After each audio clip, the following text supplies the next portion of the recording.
ദൈവനാമ മഹത്വമുണ്ടാകട്ടെ. വെളിപ്പാട് പുസ്തക പഠന പരമ്പരയിലേക്ക് ഏവരെയും സ്വാഗതം ചെയ്യുന്നു. വെളിപ്പാട് പുസ്തകം 6-ാം അധ്യായം 12 തൊട്ട് 17 വരെയുള്ള വാക്യങ്ങളാണ് 6-ാം മുദ്ര പൊട്ടിച്ചപ്പോൾ നടന്ന സംഭവങ്ങളെക്കുറിച്ച് നമുക്ക് കാണുവാനായിട്ട് സാധിക്കുന്നത്. അതിൽ 12-ാം വാക്യത്തിൽ പറയുന്ന ഒരു കാര്യം ഇന്ന് നമുക്ക് പഠനത്തിന് വിധേയമാക്കാം. ബാക്കിയുള്ള വിഷയങ്ങൾ വരുന്ന ദിവസവും നമുക്ക് ചിന്തിക്കാം.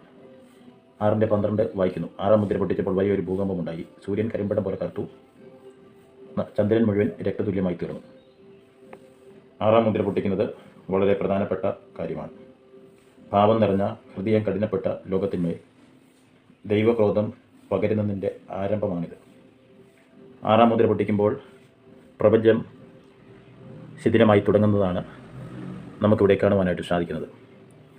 6-ാം മുദ്ര പൊട്ടിച്ചപ്പോൾ ഒന്നാമതായിട്ട് നടന്ന സംഭവം വലിയ ഭൂകമ്പമുണ്ടായി. എന്താണ് ഭൂകമ്പം? ഭൂതലത്തിൽ ഉണ്ടാകുന്ന കുലുക്കം അഥവാ കമ്പനമാണ് ഭൂകമ്പം. എങ്ങനെയാണ് ഭൂകമ്പം ഉണ്ടാകുന്നത്?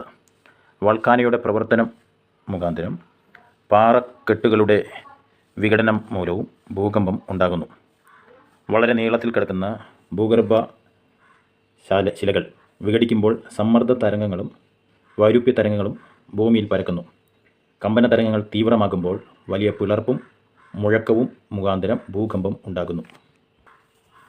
എൻസൈക്ലോപീഡിയ ബ്രിട്ടാനിക്കയിൽ പറയുന്നത്, ഭൂമിയുടെ ബാഹ്യപാളികളിൽ ഉണ്ടാകുന്ന ചലനത്തെയോ നീക്കത്തെയോ തുടർന്ന് അനുസൃതമായി ഉണ്ടാകുന്ന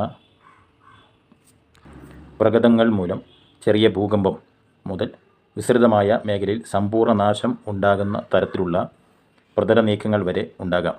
ഭൂതലത്തിന് കീഴെ കിലോമീറ്ററുകൾ ആഴത്തിൽ പ്രവർത്തിക്കുന്ന വൻ ബലങ്ങൾ ആണ് ഭൂകമ്പത്തിന് കാരണമാകുന്നത്.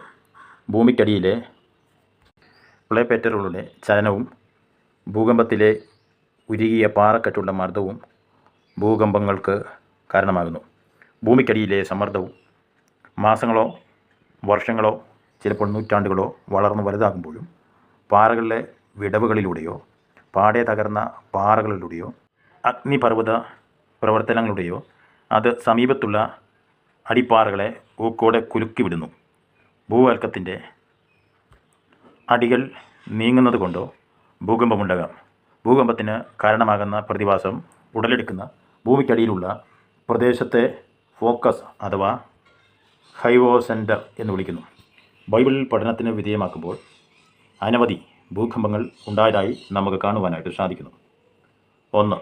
യഹോവയുടെ പ്രത്യക്ഷതയിൽ സീനായ് പർവ്വതം കുലുങ്ങിയതായി പുറപ്പാട് പുസ്തകത്തിൽ വായിക്കുന്നു. 2.